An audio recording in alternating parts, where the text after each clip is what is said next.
राजनीति इसमें है या नहीं, हमको इसलिए तराशनी पड़ रही है कि ये जो आपने कहा ये वादा खिलाफी है।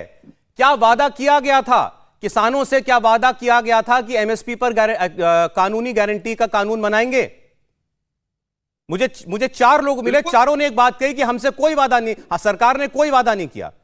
बिल्कुल दूसरी ओर से ये भी बोलने वाले मिलते हैं कि हाँ हमसे कहा गया था। इसी पैनल में सर प्रेसिडेंट इंडियन किसान यूनियन चौधरी राम कुमार वालिया पिछले साल 2021 से लेकर के 2022 सरकार के साथ जितने बातचीत होती थी उसमें ये भी जाते थे, केंद्रीय कृषि मंत्री के साथ बातचीत में ये भी मौजूद रहते थे। बताइए मुझे, एमएसपी पर गारंटी का वादा हुआ था क्या?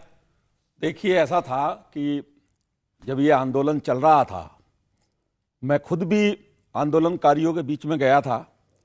भाई राकेश टिकैत जी से भी बात हुई थी और किसान नेताओं से भी बात हुई थी। तो हमने निरंतर ये प्रयास किया था कि हम ऐसे रास्ते निकालते हैं कि सरकार का भी मान रहे, किसान का भी रहे, और ज़्यादा से ज़्यादा हम किसानों की समस्या को सुने और उसका निदान करें। हमने लाख कोशिश की कि तीनों कृषि कानून बहुत अच्छे कानून बने हैं, हमारे विशेषज्ञों ने बनाए हैं। किसानों को समझाने की कोशिश की। सुन लीजिए गुप्ता जी, बीच में मत सुन लीजिए। किसानों को समझाने की कोशिश की, लेकिन हम अपनी बात में कामयाब नहीं हुए। तो हमने सरकार से कहा, माननीय कृषि मंत्री जी से कहा, माननीय प्रधानमंत्री जी से कहा कि चूंकि हम किसान को कृषि कानूनों के लाभ नहीं बता पा रहे हैं, क्योंकि देश के अंदर कोरोना भी लग गया था, उसका प्रचार प्रसार भी नहीं हुआ, और किसानों को कुछ लोगों ने इतना गुमराह कर दिया है कि किसानों को लग रहा है कि अगर ये कृषि कानून लागू हो गए तो हम सड़क पे आ जाएंगे, हमारी जमीन छिन जाएगी। तो हमने माननीय प्रधानमंत्री जी से अपील की कि इनको वापस लेने का काम करें। ठीक है, माननीय प्रधानमंत्री जी ने उनको वापस लिया। उसके बाद जहां तक एमएसपी पर कानून बनने की बात है, मैं आपको थोड़ा सा सौरभ जी बताना चाहूंगा, क्योंकि मैं खुद किसान का बेटा हूं।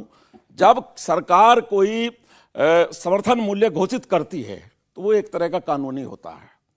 यदि कोई उस पे अपनी फसल नहीं बेच रहा है वो भी दोषी है, और जो उससे कम में खरीद रहा है वो भी दोषी है। एक बात तो ये है ऑलरेडी। दूसरी बात, हाँ जी, दूसरी बात ये है कि सरकार ने कभी नहीं कहा कि एमएसपी पर कानून बनेगा। हमारे सामने तो नहीं कहा, यही जानना चाह रहा हूं। हमारे सामने नहीं कहा। सरकार की तरफ से कोई ऐसा आश्वासन नहीं था कि उस पर यहां आ जाती है। रोहन जी, यहां आपके सवाल का जवाब ठीक है, जवाब दे दूं। तो जब कह रहे हैं ये आश्वासन ही नहीं था तो वादा खिलाफी कैसे हुई? अगर वालिया जी को 3 काले कानून अच्छे लगे थे, राइट, फिर तो आश्वासन की बात ही कहां रही ना। जब वालिया जी ये कह रहे हैं कि 3 इतने अच्छे काले कानून हम लोग नहीं समझा पाए किसानों को। और मैं सौरभ जी एक सवाल आज देश के सामने आपका, क्योंकि बढ़िया शो कहना चाहूंगा कि जिनके लिए लॉ बनाया जाता है उसी को फायदे ये समझा नहीं पाते। इन्होंने कहा कि हम किसानों को समझा नहीं पाए, तो अगर आप किसान कैसे हुए फिर? अगर आप किसानों को ही अपने फायदे नहीं समझा पाए, गुप्ता जी, किसान कैसे हुए? गुप्ता जी, ये विवेक पे सवाल मैं आपको नहीं, मैं गुप्ता जी बता रहा हूँ। गुप्ता जी मेरी बात सुन लीजिए। गुप्ता जी मेरी बात को खत्म कर दीजिए, बीच में मत बोलिए। चलिए मेरी बात खत्म करो। मेरा सौरभ जी एक ही चीज कहनी है, इतने हजारों संख्या में किसान रोड पे आ रहे हैं, उनके ऊपर टीयर गैस शेल बॉम्बिंग हो रही है। क्या वो पागल है कि अपना घर छोड़ के रोड पे निकल रहे हैं? क्या हमारे में इतनी संवेदना नहीं है कि हम उनकी बात को समझ पाए? क्या सरकार में इतनी संवेदना नहीं कि 1.5 साल पुरानी बात को आगे लेके कहीं निष्कर्ष पे क्यों किसानों को वे करने पे मजबूर होना पड़ रहा है? और आज हम डिबेट में बैठकर सवाल पूछ रहे हैं कि उनको वादा नहीं किया गया, इनको ये नहीं है क्या? ये शर्म आनी चाहिए हमको, ये गलत चीज है। मैं आज राजनीतिक तौर पर बात नहीं कर रहा हूँ सौरभ जी।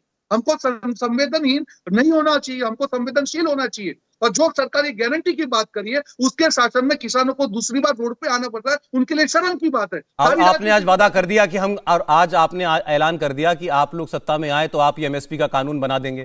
ये भी आपको आज ही सूझा जब दिखा कि रोड पर किसान निकले हुए हैं? बिल्कुल नहीं, आज कैसे सूझा? आप कैसी बात कर रहे हैं? आज ही ऐलान किया ना आपने। चल रहे, बिल्कुल नहीं।